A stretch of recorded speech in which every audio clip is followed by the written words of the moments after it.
Hi there, I'm Nick. I'm the founder of 3DPRINTUK. UK. We are a UK-based service bureau who offers SLS, MJF and all the DyeMansion finishing kit. We have capacity of, we have 4 HP 5210s, we have 12 EOS P100s and 3 P396s. We have like so much DyeMansion kit, it's not funny. We've got 2 PowerShot Cs, 2 PowerShot S's, we've got 3 DM60s, and we're just about to launch the Vapor Fuse with the automation at the front as well. So our main industries are kind of low volume manufacturing. Our key kind of like client base is predominantly small medium enterprise engineering firms who produce stuff in lower quantities. So areas where injection mold is prohibitively expensive, we'll kind of step in and produce most of their parts so they can avoid all the tooling costs, etc.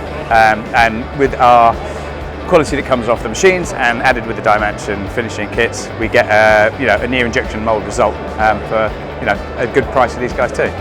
One of the things that a lot of our production lacks at the moment is automation. So we've got automation in software side of stuff already, quite a lot of it, but on the actual mechanical side of stuff there's very little, and if we can automate our finishing, our production, all those kind of things, we should be able to dramatically increase production. So yeah, no, it's exciting. So you've obviously already got some of the stuff out. With our Power Fuse, we've got the automated loading and unloading. That's going to mean that we can run it throughout the night, which is going to hopefully reduce cost, which we can then reduce cost to our customers. We're just about to launch the PowerShot dual performance ourselves, and I can see on the roadmap that there's going to be some automation in that, so that should work really nicely for us, especially as we have a facility laid over 2 different premises.